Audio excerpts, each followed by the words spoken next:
Hello guys, welcome to our channel Engineer Being. Today I am going to cover the most important questions of module 3 and this is the part second.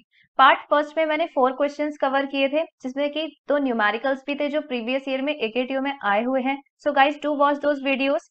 Module 1 and module 2 के भी मैंने important questions cover कर दिए guys, so do watch them. So start करते हैं आज के important question से. सो फर्स्ट है, what is the difference between lazy learning and eager learning. ये 2021 एंड 22 में आया हुआ था, इन 2 मार्क्स में पूछा गया था. इसमें डिफरेंस क्या होता है? लेजी लर्निंग का मतलब ये होता है, एक तो ये आपका इंस्टेंस बेस्ड लर्निंग एल्गोरिदम्स जो होती हैं उनको बोला जाता है लेजी लर्निंग. जो भी आपकी इंस्टेंस बेस्ड लर्निंग एल्गोरिदम्स होती हैं, लेट मी रिपीट, वो होती हैं हमारे लेजी लर्निंग प्रॉब्लम्स. तो उसमें होता क्या है कि अगर मैंने कोई पर्टिकुलर इंस्टेंस दिया तो उसको जनरलाइज करने में जो हमारा मॉडल है it will take some time, और वो टाइम जो है वो एक्सपोनेंशियली इंक्रीज हो जाता है. इसलिए बोला जाता है लेजी लर्निंग, कि स्पॉन्टेनियसली ये नहीं बताया जा रहा है कि वो जो हमने पर्टिकुलर इंस्टेंस दिया है उसको कैसा क्लासिफिकेशन हो रहा है, बट एकदम से स्पॉन्टेनियसली नहीं बताया जा रहा है, but it will take some time. इसलिए बोला गया है लेजी लर्निंग. आपका इंस्टेंस बेस्ड लर्निंग एल्गोरिथम में ये यूज होता है. डेफिनेशन देखते हैं. Lazy learning method simply store the data and generalizing beyond these data is postponed until an explicit request is made. तो होता क्या है इंस्टेंस बेस्ड लर्निंग एल्गोरिदम्स में और we can say lazy learnings में, कि आपके पास डेटा जो है उसको पहले से जनरलाइज नहीं किया जाता. मतलब एक पहले से टारगेट फंक्शन नहीं सेट किया जाता है या जनरलाइजेशन सभी प्रॉब्लम्स के लिए. हमारे पास नई रिक्वेस्ट आएगी, न्यू इंस्टेंस आएगा और हम उसको बताएंगे कि क्या है उसका जनरलाइजेशन. मतलब हर एक क्वेरी को हम अलग अलग सॉल्व करेंगे. तो ये चीज हो गई लेजी लर्निंग में. दूसरी चीज, lazy learning methods can construct a different approximation to the target function for each encountered query. यानी कि डिफरेंट डिफरेंट क्वेरीज के लिए डिफरेंट डिफरेंट अप्रोक्सीमेशन लगा के हम टारगेट फंक्शन को कंस्ट्रक्ट करेंगे. ऐसा नहीं है कि एक ही टारगेट फंक्शन है सारे प्रॉब्लम्स के लिए, नहीं, अलग क्वेरी अलग टारगेट फंक्शन अलग classification. So that is lazy learning. It is suitable for complex and incomplete problem domains. तो कॉम्प्लेक्स प्रॉब्लम्स के लिए हम इसको अप्लाई कर सकते हैं. देखते हैं ईगर लर्निंग क्या होता है. Eager learning is just opposite of lazy learning. जैसे लेजी लर्निंग में हर एक प्रॉब्लम को अलग अलग सॉल्व किया जा रहा है, क्लासीफाई किया जा रहा है. ईगर लर्निंग में क्या होता है, एक ही टारगेट फंक्शन होता है, एक ही जनरल फंक्शन प्रोवाइड कर देते हैं हम सारे प्रॉब्लम्स के लिए. So eager learning method construct general explicit description of the target function based on the providing training examples. मतलब जो भी हमने ट्रेनिंग एग्जाम्पल्स दिए उन सब का यूज करके एक टारगेट फंक्शन बना दिया गया. Eager learning method use the same approximation to the target function which must be learned based on the training examples and before input queries are observed. So that is about lazy learning and eager learning. Next question is, what is instance based learning? How locally weighted regression is different from radial basis function network? ये question guys 2020-21 में 10 marks में पूछा गया था exam में. देखते हैं instance based learning क्या होता है. अभी मैंने आपको बताया कि इंस्टेंस बेस्ड लर्निंग को हम लेजी लर्निंग कहते हैं.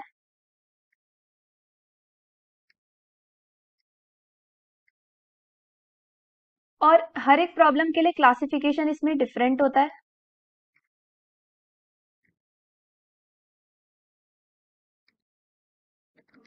ऐसा नहीं है कि एक टारगेट फंक्शन हम सेट करके रख देंगे सभी प्रॉब्लम्स के लिए, नहीं, हमारे पास न्यू डेटा सेट आएगा फिर हम उसको क्लासिफाई करेंगे सॉल्व करके. ठीक है, जैसे हमने पिछले वीडियो में KNN एल्गोरिथम देखा था, ये भी एक इंस्टेंस बेस्ड लर्निंग का ही एल्गोरिथम का ही एक एग्जाम्पल है KNN एल्गोरिथम. तो उसमें क्या गिवन था, हमें A1 A2 गिवन थे, डेटा सेट्स गिवन थे और क्लास गिवन थी. लेकिन हमसे पूछा क्या गया था, एक डिफरेंट एग्जाम्पल दिया था जिसमें हमें दोनों वेरिएबल्स की वैल्यू गिवन थी और हमें क्लास बतानी थी उसकी. तो हमने क्या करा, यूक्लिडियन डिस्टेंस कैलकुलेट किया था सभी डेटा सेट्स का और फिर क्लास बताई थी. तो यहाँ पे हम क्या कर रहे हैं कि हमें जैसे ही इंस्टेंस मिला, एक नया इंस्टेंस आया, उसके बाद हमने बताया कि उसका क्या क्लासिफिकेशन है. तो यही होता है हमारा instance based learning. Instance based learning refers to the family of techniques for classification and regression which produce a class level prediction based on similarity of the query to its nearest neighbor in the training data. So that is the definition of instance based learning. ये दोनों इसके properties हैं instance based learning के, कि हम उसको lazy learning बोलते हैं. क्यों बोलते हैं, we have discussed. और क्लासिफिकेशन डिफरेंट होता है हर एक इंस्टेंस के लिए, और इसके लिए हमने KNN एल्गोरिथम सॉल्व भी किया है प्रीवियस वीडियो में, so guys do watch that video. ये कुछ एग्जांपल्स हैं हमारे इंस्टेंस लर्निंग एल्गोरिथम के, KNN, locally weighted learning, case based reasoning. देखेंगे ये तीनों भी, ये हम देख चुके हैं ऑलरेडी, ये हम देखेंगे आज के में ही, और इन दोनों पे ही क्वेश्चन पूछा गया है। जैसे अभी इसी क्वेश्चन में लोकली वेटेड लर्निंग में और रेडियल बेसिस फंक्शन नेटवर्क में हमसे डिफरेंस पूछा गया है। अब लोकली वेटेड रिग्रेशन भी एक क्या है, इंस्टेंस बेस्ड लर्निंग है, तो इसमें भी वही सारी चीजें होंगी जो एक इंस्टेंस बेस्ड लर्निंग में होती हैं, अभी हमने पढ़ा। तो देखते हैं, locally weighted linear regression is a non parametric algorithm. ये एक नॉन पैरामेट्रिक एल्गोरिथम होता है, that is model does not learn from a fix set of parameters as is done in ordinary linear regression, rather parameters are computed individually for each query. So यही मैंने repeat किया कि हर एक instance के लिए हम इंडिविजुअली कैलकुलेट करते हैं कि उसकी क्या क्लास होगी, क्या क्लासिफिकेशन होगा। ठीक है, तो पहला पॉइंट। दूसरा पॉइंट, ये एक मेमोरी बेस्ड मेथड है, इसको हम मेमोरी बेस्ड मेथड भी बोलते हैं, और that performs a regression around a point of interest using only training data that are local to that point। और यहाँ पे हमने local word का यूज किया, क्यों? क्योंकि हम किसी भी पॉइंट को या किसी भी डेटा को क्लासीफाई करने की कोशिश करते हैं, और उससे हम डिस्टेंस कैलकुलेट करते हैं, यूक्लिडियन डिस्टेंस भी कैलकुलेट, और जो भी पॉइंट नियर होता है, जो भी इस पॉइंट को अगर मुझे क्लासीफाई करना है, जो भी इसके क्लोज होते हैं, नियर होते हैं, लोकल होते हैं, उनसे हम उसको क्लासीफाई करते हैं, उनका यूज करके, उनसे सिमिलैरिटी फाइंड करके। इसलिए यहाँ पे लोकल वर्ड यूज किया कि हम इसके लोकल पॉइंट्स को देखते हैं, उस जिस पॉइंट को हमें क्लासीफाई करना है उसके आसपास के लोकल पॉइंट्स को हम ऑब्जर्व करते हैं। फिर आता है locally weighted linear regression is a supervised learning algorithm. So guys, supervised learning algorithm हमने कई बार पढ़ा, क्या होता है ये? इसमें लेबल डेटा का यूज किया जाता है, और टू टाइप्स का होता है, रिग्रेशन एंड क्लासिफिकेशन, दो चीजें हमने पढ़ी इसमें होती हैं। तो ये एक सुपरवाइज लर्निंग एल्गोरिदम है, इसमें कोई भी ट्रेनिंग फेज नहीं होता। Locally weighted regression method are generalisation of KNN neighbour. बिल्कुल ये सिमिलर है जो हमारी KNN नेबर हमने एल्गोरिथम पिछली बार सॉल्व की, अभी भी हमने देखा थोड़ा सा कि क्या होता है, तो बिल्कुल उससे सिमिलर मैच करता है, क्योंकि दोनों ही इंस्टेंस बेस्ड लर्निंग एल्गोरिदम्स हैं, तो दोनों सिमिलर तरीके से ही वर्क करती हैं। In locally weighted regression, an explicit local approximation is constructed for the target function for each query instance। तो यहाँ पे हम एक local approximation कंस्ट्रक्ट करते हैं जिससे कि हम टारगेट फंक्शन बना पाए हर एक क्वेरी के लिए अलग अलग। सो ये हुआ हमारा लोकली वेटेड रिग्रेशन। अब रेडियल बेसिस फंक्शन क्या होता है? गाइस हमने डिस्कस किया था ANN क्या होता है, आर्टिफिशियल न्यूरल नेटवर्क, जिसमें हमने देखा था 3 लेयर्स होती हैं, input layer, output layer and your hidden layer. तो ANN में हमने देखा था कि हिडन लेयर कितनी भी हो सकती हैं, कोई कंस्ट्रेंट नहीं था, बट रेडियल बेसिस फंक्शन में क्या होता है, एक इनपुट लेयर होती है और सिंगल हिडन लेयर ही होती है बस, और आउटपुट लेयर होती है। ठीक है, बिल्कुल ANN से मिलता जुलता है, ये सेम लेयर्स होती हैं, बस यहाँ पे एक ही हिडन लेयर होती है जो सारे काम करती है। देखते हैं इनपुट लेयर, ये मैंने गाइस पहले से डायग्राम आप लोगों के लिए ड्रॉ किया हुआ है। तो यहाँ से इनपुट दिया जाएगा टू द हिडन लेयर, और फिर हिडन लेयर कुछ कंप्यूटेशंस इधर कैलकुलेट करेगी and then output will be generated. तो इस तरीके से हम डायग्रामेटिकली इमेजिन कर सकते हैं what radial basis function is, बस यहाँ पे हिडन लेयर सिंगल ही होगी। Okay, input layer, obviously as the name suggest कि इनपुट का क्या मतलब होता है कि हम यहाँ पे डेटा दे रहे हैं टू द हिडन लेयर। ठीक है, यहाँ पे this input layer feeds the data to the hidden layer, और यहाँ पे जो न्यूरॉन्स हैं इनपुट लेयर के वो इक्वल होने चाहिए to the dimension of the data. जो भी डेटा का डायमेंशन है उतने ही हमें न्यूरॉन्स होने चाहिए इनपुट लेयर में। Second is hidden layer. Hidden layer covers theorem पर बेस्ड है ऑन सेपरेबिलिटी ऑफ पैटर्न्स। ठीक है, कवर थ्योरम पर बेस्ड है फर्स्ट पॉइंट। अब ये कवर थ्योरम क्या बताती है गाइस? जब हमने SVM पढ़ा था, सपोर्ट वेक्टर मशीन, उसमें हमने ये देखा था कि जब दो डेटा पॉइंट्स होते हैं, या तो ऐसे डेटा पॉइंट्स होते हैं जिनको हम एक लाइन के थ्रू सेपरेट कर पाए, इस तरह का हमने एग्जांपल पढ़ा था। यहाँ पे कुछ सर्कल्स थे, यहाँ पे कुछ स्क्वायर्स थे, and we were able to separate this data using this linear line. लेकिन अगर हमारे पास मिक्स्ड डेटा है, बहुत सारा मतलब हम उसको सेपरेट नहीं कर सकते, मतलब यहाँ पे मैंने स्क्वायर भी बना दिया, यहाँ पे भी स्क्वायर। अब इसको हम कैसे सेपरेट करेंगे यूजिंग अ सिंगल लाइन? तो हमने पढ़ा था हम कर्नल्स का यूज करके इसको, इस टाइप के डेटा को हम हायर डायमेंशन में कन्वर्ट कर रहे थे और फिर हम सेपरेट कर पा रहे थे। तो इसके लिए मैंने डायग्राम भी उस वीडियो में मेंशन किया था और हमें अच्छे से समझ आ रहा था मॉड्यूल 2 में कि ये काम कैसे हो रहा है। तो वही चीज यहाँ पे सेम ये बता रहा है हिडन लेयर में कि हमें पैटर्न्स को सेपरेट करना है। ठीक है, उस चीज के लिए यहाँ पे कवर थ्योरम यूज की गई है, वहां पे कर्नल्स का यूज किया गया था। तो जो भी ऐसे पैटर्न्स है जिनको हम लीनियरली नहीं कर सकते सेपरेट, तो हम उनको हायर डायमेंशन में कन्वर्ट करते हैं, तब वो लीनियरली सेपरेबल हो जाते हैं। तो यहाँ पे हिडन लेयर को हम इस फॉर्मूले से कंप्यूट करते हैं। This is the formula for calculating mathematically the hidden layer. Okay, अब इसमें जो x बार है that is my input vector, ये x बार इनपुट वेक्टर है। ये जो म्यू है, म्यू बार इस ये है ith neurons prototype vector. Sigma जो है वो बैंडविड्थ है, और जो आपका फाई है दैट इज द आउटपुट, ये आउटपुट है आपका। तो बस आपको फॉर्मूला अगर आपको याद रह जाए तो गाइस आप लिख देना। फिर आता है आपका output layer. It uses the linear activation function for both classification and regression task. तो यहाँ पे ये एक्टिवेशन फंक्शन यूज होता है। ये आउटपुट है आपका, ये वेट्स हैं, और ये आपका अभी हमने फाई देखा था क्या है, न्यूरॉन्स आउटपुट जो ऊपर से हिडन लेयर से निकल गया है। तो यहाँ से आउटपुट लेयर आउटपुट जनरेट कर देती है। सो गाइज ये पूरा क्वेश्चन था 10 मार्क्स में। अब देखते हैं explain the relevance of CBR, how cadet tool employees CBR। CBR क्या है? Case based reasoning. Instance based में मैंने देखा कि इसको हम लेजी लर्निंग बोलते हैं, क्लासिफिकेशन जो है डिफरेंट होता है। ठीक है, so guys case based reasoning में भी ये दोनों प्रॉपर्टीज फॉलो होती हैं। इंस्टेंस बेस्ड एल्गोरिथम के दोनों प्रॉपर्टीज केस बेस्ड रीजनिंग में भी फॉलो होती हैं। अब केस बेस्ड रीजनिंग होता क्या है? इसमें क्या होता है कि सपोज अगर मैंने कोई प्रॉब्लम दी सिस्टम को, तो जो पहले से ही डिराइव्ड सॉल्यूशंस हैं, जो प्रीवियसली स्टोर्ड प्रॉब्लम्स के जो सॉल्यूशंस हैं, उनसे हमारा जो न्यू प्रॉब्लम है वो मैच होगा, सिस्टम मैच करेगा और हमें एक नया सॉल्यूशन डिराइव करके देगा।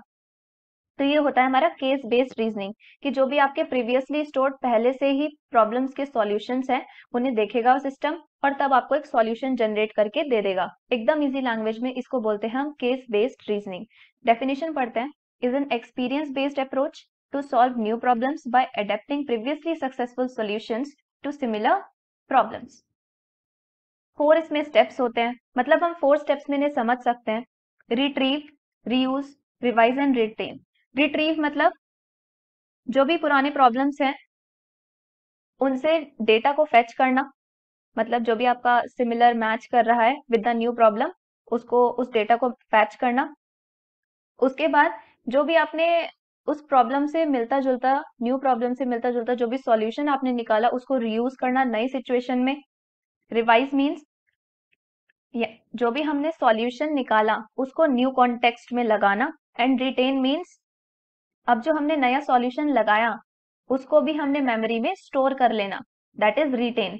तो इस तरीके से हमारा केस बेस्ड रीजनिंग वर्क करता है। सो गाइस क्वेश्चन में हमसे ये भी पूछा है कि क्रेडिट सिस्टम हम कैसे यूज करते हैं केस बेस्ड रीजनिंग में। तो केस बेस्ड रीजनिंग के मॉडलिंग में एक क्रेडिट सिस्टम यूज होता है in the computational design of simple mechanical devices such as water faucets. जैसे हमारा वाटर फॉसेट्स मतलब हम वाटर टैप से समझ सकते हैं, तो वाटर टैप्स की डिजाइनिंग के लिए भी हम केस बेस्ड रीजनिंग में हम क्रेडिट मॉडल को यूज करते हैं। तो यहाँ पे मैंने एक टी जंक्शन पाइप बना रखा है। So this is the pipe. यहाँ पे 2 पैरामीटर्स है, टेम्परेचर और वाटर फ्लो। तो यहाँ Q1 जो है वो हायर टेम्परेचर यानी कि हॉट वाटर आ रहा है यहाँ से, और यहाँ से कोल्ड वाटर आ रहा है। ठीक है, और यहाँ पे मैंने फंक्शन बनाया हुआ है। अब कैडेट में क्या होता है, ऑलरेडी स्टोर्ड लाइब्रेरीज होते हैं जिसमें 75 प्रीवियस डिजाइन है।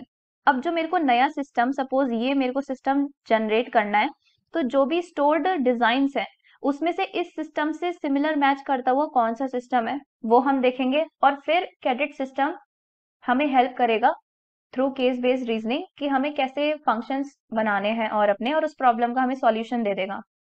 अब यहाँ से जैसे हमारा नॉर्मल टैप भी होता है इस तरीके से, ठीक है, यहाँ से ये वाटर है, तो यहाँ पे लीवर लगा होता है टैप का, तो अगर हम उसको मिडल में रखेंगे सपोज, तो हमारे पास नॉर्मल वाटर आएगा यहाँ पे, क्योंकि कोल्ड और हॉट का मिक्सचर आएगा। अगर हम टैप को दूसरी साइड कर देंगे, राइट साइड कर देंगे, तो वहां से हमें हॉट वाटर मिलेगा, और अगर लेफ्ट साइड कर देंगे टैप को तो हमें कोल्ड वाटर मिलेगा। और यहाँ पे जो भी वाटर मिलेगा, अगर Q1 यहाँ से हॉट वाटर आ रहा है, Q2 कोल्ड वाटर आ रहा है, तो यहाँ पे हमें मिक्सचर मिलेगा। इसलिए यहाँ पे मैंने लिखा कि Q1 and Q2 there combinedly give Q3, और यहाँ पे टेम्परेचर भी मुझे दोनों का कंबाइन होके ही मिलेगा, इसलिए मैंने यहाँ पे लिखा T1 T2 एंड T3। तो अगर मुझे इस टाइप का मॉडल जनरेट करना है वाटर फॉसेट्स टाइप का, तो वहां पे कैडेट सिस्टम का यूज होता है। नीचे मैंने सिर्फ थ्योरी में थोड़ा सा लेंदी लग रहा होगा, बट सिर्फ जो मैंने बोला है वही लिखा है कि यहाँ पे मैंने दो पैरामीटर्स लिए, water flow and temperature. Water flow क्या था, Q, and temperature is T, और उनके बीच में हम रिलेशनशिप फाइंड आउट कर रहे हैं।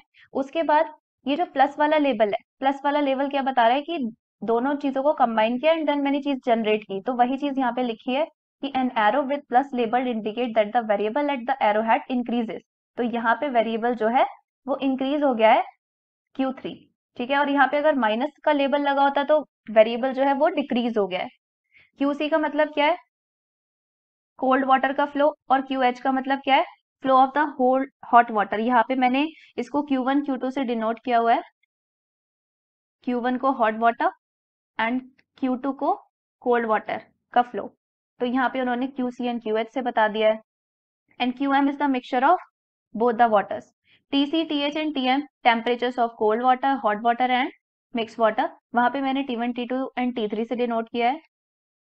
CT denotes the control signal for the temperature and CF denote the control signal for the water flow, and ये दोनों भी इन्फ्लुएंस करेंगे वाटर फ्लो को एंड योर टेम्परेचर। तो ये एक छोटा सा सिस्टम था, यहाँ पे सिर्फ सारे पॉइंट्स में ये बताया गया कि ये वेरिएबल्स क्या क्या हैं, तो वो हम लिख सकते हैं खुद अगर हमें ये सिस्टम समझ आता है तो। फिर हमसे 2021 एंड 22 में 10 मार्क्स में दोबारा से केस बेस्ड रीजनिंग पे ही क्वेश्चन पूछा गया है। तो ये क्वेश्चन आपका 2020 में भी आया है, और 2021 में भी इस टॉपिक से आपसे क्वेश्चन पूछा गया है CBR से। केस बेस्ड रीजनिंग और केस बेस्ड लर्निंग दोनों एक ही बात है। तो first is ease of knowledge elicitation, मतलब कि lazy methods can utilise easily available case और problems instances instead of rules that are difficult to extract. तो यहाँ पे कोई रूल नहीं है, प्रीवियसली प्रॉब्लम्स से मैच किया जाता है, जो आपका न्यू प्रॉब्लम है जहां सिमिलैरिटी ज्यादा मिलती है वहां से सॉल्यूशन को फेच करने की कोशिश की जाती है। तो यहाँ पे ईज ऑफ नॉलेज एलिसिटेशन है। फिर है absence of problem solving bias, यानी कि यहाँ पे क्या होता है कि cases can be used for multiple problem solving purposes but they are stored in raw forms. यानी कि ऐसा नहीं है कि सिर्फ हमने एक रूल बना दिया है कि ये जो है सिर्फ एक पर्टिकुलर प्रॉब्लम्स में लग पाएगा। यहाँ पे क्या है, किसी भी टाइप की प्रॉब्लम आ सकती है और एक ड्रॉ केस आपके अलग अलग टाइप के प्रॉब्लम्स को सॉल्व कर सकता है। फिर है इंक्रीमेंटल लर्निंग, मतलब ये है कि बार बार सिस्टम सॉल्व करता रहेगा, CBL सिस्टम बार बार सॉल्व करता रहेगा नए नए प्रॉब्लम्स, तो उससे उसकी लर्निंग इंक्रीज होगी, ठीक है। जैसे कि ऊपर भी हमने देखा था पॉइंट्स में कि सिस्टम जो है जब न्यू प्रॉब्लम को लर्न करता है तो उसको रिटेन भी करता है, उसको स्टोर करता जाता है न्यू न्यू प्रॉब्लम्स को भी कि उसने कैसे सॉल्व किया, तो लर्निंग जो है वो इंक्रीज हो रही है। Ease of maintenance, easy maintainable है क्योंकि with the change in environment और change in domain easy adaptable होता है सिस्टम, तो इसलिए इजी टू मेंटेन है।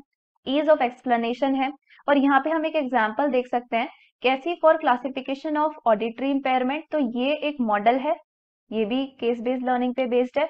कास्केड, ये भी एक केस बेस्ड लर्निंग पे बेस्ड है for the classification of software failures. तो ये हुई इंपॉर्टेंस केस बेस्ड लर्निंग की। Next is role of inductive bias in ANN, ये आपका 2021-22 में आया हुआ है गाइस इन 2 मार्क्स में। इंडक्टिव बायस क्या होती है, इंडक्टिव बायस का मतलब होता है कि जो भी हम कुछ एजम्पशंस अपने माइंड में बना लेते हैं to predict the output of a particular problem, जैसे कोई भी हमारे पास एल्गोरिथम है तो हमने कुछ एजम्पशंस बना ली, उसी को बोला जाता है इंडक्टिव बायस। इंडक्टिव बायस ऑल्सो नोन एज लर्निंग बायस भी कहते हैं इसे, of a learning algorithm is the set of assumptions that the learner uses to predict the output of a given output that it has not encountered. In machine learning, one aims to construct algorithms that are able to learn to predict a certain target output. उसके बाद है हमारा next question, ये भी 2 marks में आपसे पूछा गया है 2021 में, कि प्योरली एनालिटिक और इंडक्टिव लर्निंग में क्या डिफरेंस होता है. Inductive learning method require a certain number of training examples to generalize accurately. यहाँ पे training examples की जरूरत होती है for the generalization. And analytic learning में क्या होता है, when not enough training examples are provided, it may be possible to replace the missing example by prior knowledge and deductive reasoning. मतलब कि अगर हमारे पास training examples में बहुत सारे वेरिएबल्स नहीं है, मिसिंग है कुछ चीजें, तो उसको भी हम जो है कर सकते हैं काम. उस पे हम मतलब कुछ जो भी पहले से बने हुए मॉडल्स हैं उनसे हम चीजें ले सकते हैं. तो ये हुआ हमारा डिफरेंस. सो गाइज ये थे क्वेश्चंस, 10 क्वेश्चंस मैंने कवर किए हैं टोटल मॉड्यूल 3 के इंपॉर्टेंट क्वेश्चंस. सारे ही क्वेश्चंस आपके AK2 में प्रीवियस ईयर में आए हुए हैं. So guys do watch it, do listen it carefully. अगर आपको वीडियो पसंद आता है, give it a thumbs up, do share and subscribe to my channel. So thank you guys, मिलते हैं नेक्स्ट वीडियो में विद द मॉड्यूल 4.